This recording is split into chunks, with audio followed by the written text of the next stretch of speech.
seeing as how I've done everything there is to do in Batman Arkham Knight and all that's left is to do it all over again in New Game Plus, I would say that I'm qualified to finally review Batman Arkham Knight and give you guys my thoughts on it. Now, I do want to say, please try to keep spoilers out of the comments for people that have not beaten the game or don't know anything about it. Also, if you do not want spoilers, don't look at the comments because most likely there will be spoilers there, but in the video I won't be spoiling anything. So let's get into the review. Story has always been a huge component of the Arkham games. Arkham Asylum told a very personal story about Batman and the Joker's relationship. Arkham City was all about what would happen next. It kept the gamer guessing, and was much bigger than Arkham Asylum in every way imaginable. Without getting into spoiler territory, here's Arkham Knight's premise. Scarecrow is back and badder than ever. He is threatening to release fear toxin all over Gotham City, and because of this, Gotham is yet again evacuated of all civilians. Only the villains remain. But Scarecrow isn't alone during all of this. With him is the Arkham Knight. The Arkham Knight has his own personal army and is the muscle for Scarecrow. He is this new, vengeful villain that is there to help Scarecrow, and he's purely there to get his revenge on Batman. For what? Well, you'd have to play the game to find out. Now, how I would describe the story in this game, being someone who has beaten the game, I would say it's good, not great. There are some elements that are amazing, but then there are some that are just terrible. The Arkham Knight himself is not very good. I was not happy at all with how he was handled. But then on the other end of that scale, you have this element to where they explore Batman's psyche, and they go all into Batman, and it is amazing. They just explore Batman like he's never been explored before in these Arkham games. Just there are some parts of the game where you will be questioning Batman's motives, just like, what? Why is he doing that? And it's great. And also the story does a good job at making it feel epic throughout, and part of that I attribute to the music. The music in this game, best soundtrack of all the Arkham games. It's amazing. It is so good. They reused some tracks from Arkham City, which is fine because the main theme for Arkham City was fantastic. And in this, the music, it's just amazing, and it makes the story feel that much more epic. And they did a good job with that. Like, throughout, you feel like it's a big event, like something's going to happen. But there are some things when they happen, it's just way too predictable. And it's not like, say, Arkham City, which is the game prior to this in the chronological order. I could not guess one single plot twist that happened in Arkham City. And this game, I guessed almost every single one. It was that bad. But, again, there are elements that I really enjoyed in this story. Like, some things I can't go into detail because I'll be spoiling it, but there are some parts that's just like, that was genius. But there are also things that weren't too great, so the story balances out to where I overall enjoyed it, but it is not up to par with City and Asylum as far as story goes. For gameplay, you have your usual two elements of combat and stealth. Now, combat is improved, and so is stealth. It feels natural, and it's great, and they feel better than they've ever felt before. For instance, in combat, if someone's lying on the ground after you kick them down, you can go and immediately pull them up and start performing a beatdown. Or you can go and you pick up a baseball bat off the ground and start hitting someone with it. They're just things that feel natural and are nice, and you even have new enemy types, such as the medic, who can revive someone that's been knocked down, or electrify someone, so if Batman tries to punch him, they've been electrified, Batman will get electrocuted, and just things like that. It's really nice. Combat feels better than it's ever felt before. Predator, it has gotten the same treatment. The maps mainly are way different than before. Like, the maps feel so much different than the other games, to where the other games, they all felt like they pretty much had the same basic layout as far as Predator maps went. And this, it's so different and so diverse, and that I think that's partially because most of these Predator maps take place in the open world, not just indoors. But even the indoor ones feel different, such as the Two-Face bank robbing.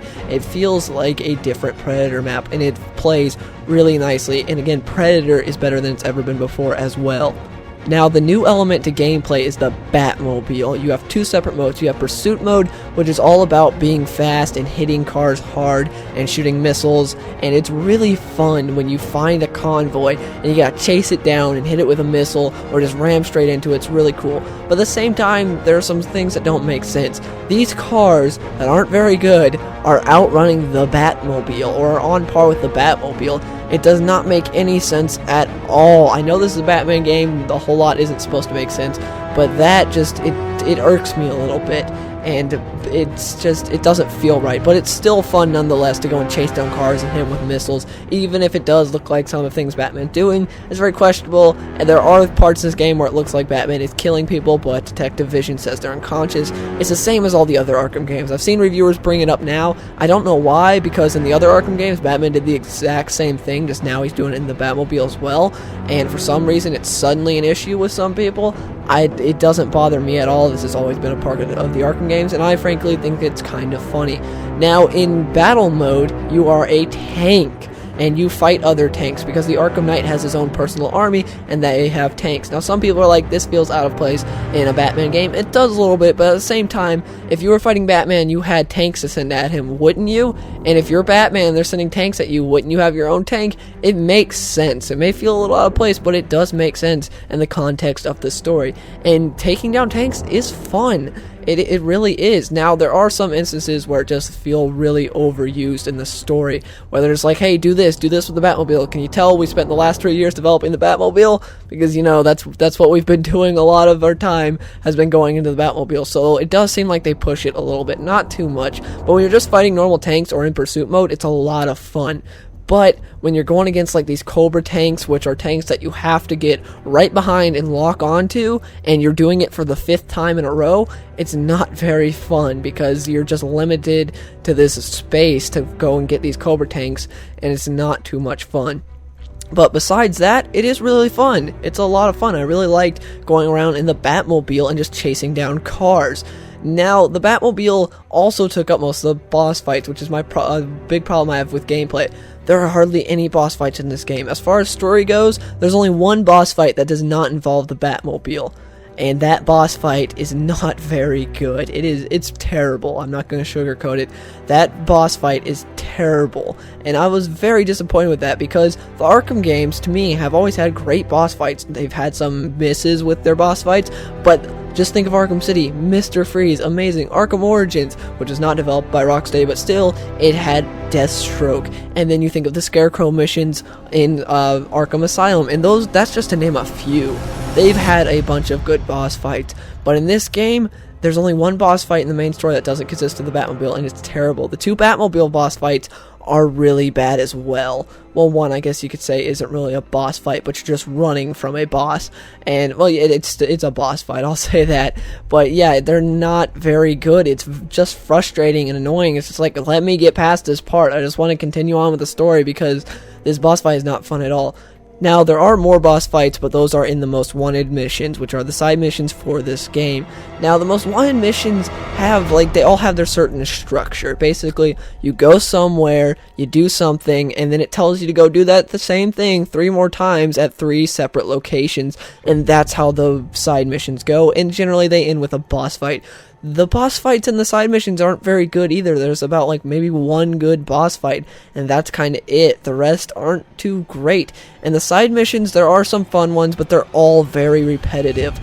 For instance, Two-Face, extremely repetitive, but so much fun, because the Predator is so much fun.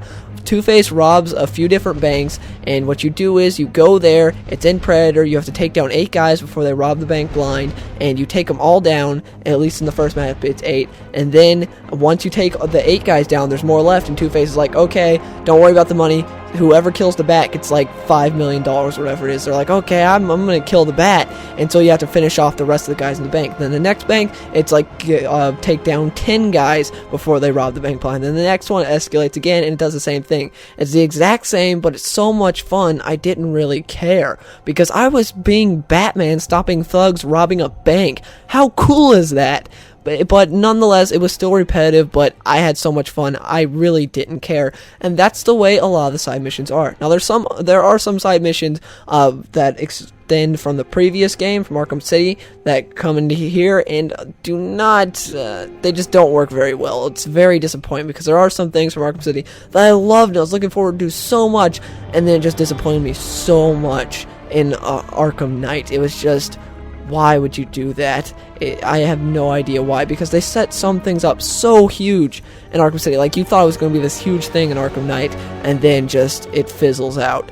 The open world is another huge component to this game. Now, the other games have had open worlds, such as Arkham City, but Arkham City also took place a lot in the buildings. Arkham Knight takes place mostly outside in the open world, and the world is better than all of the others as far as the open world aspect goes. It's amazing, it's so much fun, the neon lights, the city, the graphics just look fantastic, and the city is so good. It's just so much fun to go around, and it's populated now. You can go around and dive on top of cars and punch the window, throw a guy out. There's Riddler secrets, of course. There's Riddler trophies, riddles, breakable objects everywhere. You can interrogate guys to find out where the Riddler stuff is, just like Arkham City, and it's so much fun just going around the world as Batman. And your grapple and your boost and everything, you're so much faster. You can practically fly in this game. And using the Batmobile to maneuver around, I never really used it to maneuver around. I only used the Batmobile when it was really required for the mission. Besides that, I pretty much just glide around the city the whole time because it's faster,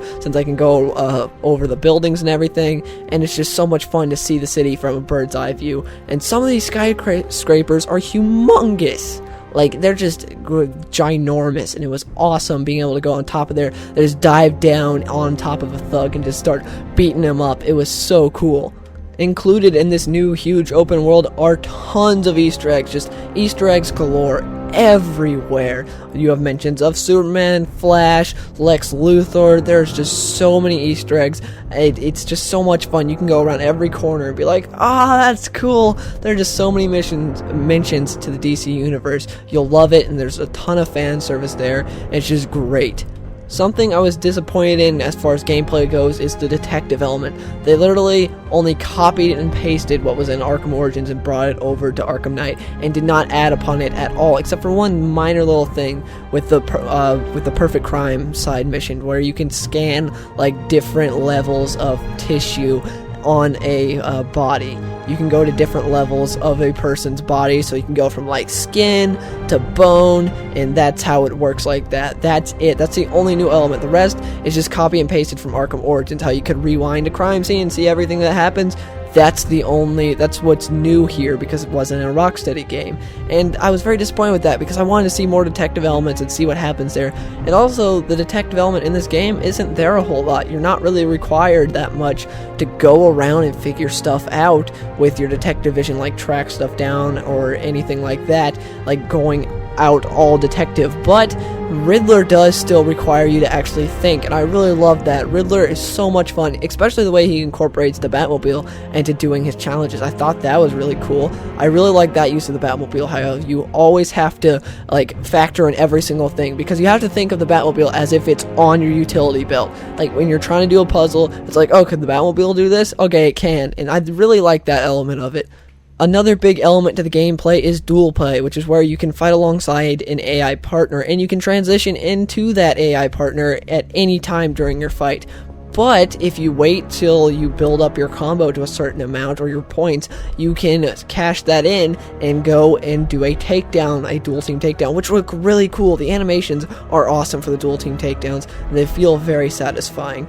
Making a welcomed return to Batman Arkham Knight are the challenge maps. Now this time around they're called AR challenges, and they are much different. There's only 23 in total, and you only have 3 playable characters technically. You have Batman himself, and then you have a character that I won't spoil because that would be a spoiler for one of the side missions, and you have Nightwing in dual play.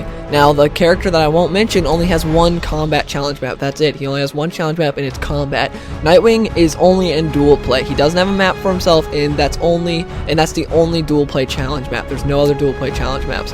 So challenge maps were very disappointing this time around, and the majority of them are Batmobile challenge maps. Now those are fun still, but it was very disappointing because I much prefer the Predator and the Combat, and I wish we would have had more of those. But we had a ton of Batmobile ones, which, yeah, it was disappointing. I like playing as the Batmobile, but why couldn't I have more Combat and Predator as well? Also, the challenge map campaigns aren't back, which in Arkham City and Arkham Asylum and Arkham Origins, what you could do was you would have 3 challenge maps in a row, and there would be modifiers to them, and you still had to do everything that you would do normally on them, try to get all 3 medals. But this time, say one guy would have a protective aura around him, which means you could not hurt that guy at all. They had stuff like that, but in this game there's none of that, and I really enjoyed those. It was cool, it was different, it added, you know, a different element to the challenge maps, and it was a lot of fun and challenging. But in this, there's none of that, and I was very disappointed with that, because I was really looking forward to the challenge maps in this game, especially because the challenge maps add hours and hours of more content to the game for me, to where now I already have all 69 medals in Arkham Knight. Hopefully we get DLC, but I am reviewing the base game, so DLC does not matter. So yeah, it was just disappointing, because I wanted to go and like try to get all the challenge maps, but I already got them all, and it was just really easy. I was kind of disappointed with that. Challenge maps are still fun, I just want more, because Arkham City had so much, to where this didn't have very many challenge maps, and Batman's like really the only playable character. The other two are only on one map, and one, it's not even for him, it's just dual play, and we only got one dual play map. So yeah, challenge maps are fun, but disappointing. Now, I touched on the sound in this game a little bit earlier, but I'll go into more detail now. The voice acting is superb, it's better than it's ever been, and it was great from the very beginning. Arkham Asylum had amazing voice acting, but I feel like it's gotten better with every game. I don't know how, but Kevin Conroy just nails it like he always does. There are some very emotional scenes in this game, and Kevin Conroy just sells it so well. You have Grey Delisle returning as Catwoman, she does great. All the voice actors are great. The only one that I had a problem with was Nightwing's. I thought Nightwing's was just okay. I didn't really care for Nightwing's voice actor, but everyone else, fantastic. They just did a great job, and the music in the game, like I was saying earlier, the score is better than it's ever been in the Arkham games. It's so good. I even bought the soundtrack, which I did not do with the other games. The other games, I bought certain tracks, but in this, I bought the entire soundtrack because it is that good. The sound is just fantastic. Now, I did play this game on PC, and as you've probably heard, there have been tons of problems with the PC port of this game. Now, what I'm about to say does not factor in at all to the review score of this game. I'm just going to tell you guys what's going on with the PC version from my point of view, since I did play it on PC, but it doesn't factor into the score at all. But anyways, what's been going on with me is I have had almost no problems with the PC version. All I've had is a couple of crashes, and the game used to stutter a bit with the Batmobile, but now they did like a small patch, and it doesn't like stutter at all anymore, and it does not run as good as it should, but it runs fine for me. It did have the 30 FPS cap, but as soon as I got the game, I went to the INI file and changed it to 60 because I was not going to play at 30 FPS, and it runs fine for me. It doesn't run as good as a lot of games, but it runs fine for me. I have had hardly any problems. My main problem with the PC port of this game is you can tell this game was made for a controller. The controls in this game are pretty bad. I had to go and reformat a lot of them, and there are even some you can't even change. Like, there's a takedown that involves multi-explosive batarang that I really wanted to use, and it's automatically unassigned. Well, I went to the controls to try to assign it, but nope, you can't assign it. It's not even an option. And it's just stuff like that you can tell they did not think of a keyboard and mouse when designing this game. Also, there are several mini games in here, like hack this, like check on this security thing, like try to lift this bomb out without it exploding, and with a controller that might work great. With a keyboard and mouse, the way they did it, it works terribly. There are some parts that were just annoying. It took me way longer than it should because I was using a keyboard and mouse, but that's just a small complaint because there weren't a whole ton of mini games, but there were enough to where it was an annoyance for me. But besides the controls, the PC version was fine for me. It ran at 60 FPS, it stuttered occasionally when I was in the Batmobile, and it crashed a couple of times, but that was it. Overall, I'd say I really enjoyed Batman Arkham Knight. I had a lot of fun with it. The story was good, not great. The Arkham Knight himself was wasted potential in my opinion, but there were some elements that were amazing with it. And the story, if you complete the 100%, do all the Riddler stuff and everything, there is a final ending that really caps off the Arkham series nicely. It's a great ending, it's a fitting ending, and I really enjoyed it. And for comic book fans, there are some moments in here that you'll just love, and there are some Easter eggs that you'll just love. Now, on the flip side of that, for comic book fans, there are some portrayals that you will hate. There are some things that happen in side missions that are just terrible. There's even a thing that happens in the normal game that's like, that's not how it is. Granted, this is the Arkhamverse, not the comic books, but I would have preferred that they would have borrowed a little bit more from the comics. But the gameplay is better than it has ever been. The music is better than it's ever been. Voice acting, same way. It's up a notch. I feel like the gameplay they have perfected. They've gotten it down to a T. The combat has more enemies than it's ever had. Same with Predator. There are some Predator rooms that have tons of people. The open world, better than it's ever been. You get to go around, it's so much fun going around open world Gotham, but on the flip side of that, the indoor sections of the game are not as good as they used to be. They don't feel like how Arkham Asylum was eerie, and it felt like there was so much detail on the inside when you were going through like Arkham Mansion and stuff. Well, in this, there's not really like that. The inside's good, but it's not near as good as the outside open world of the game. My overall score is an 8.5 out of 10. I personally had a lot of fun with this game. The story itself was not on par with Arkham City or Asylum, but nevertheless, it's still good. And if you're a fan of the previous Arkham games, or you're a fan of third-person action games or Batman, then I would suggest getting this game. It's definitely worth it, and it's really fun. You get to be Batman for one last time. It's so good. But yeah, those are my thoughts on Batman Arkham Knight. Please let me know yours in the comments below, and if you enjoyed this video, please give it a like.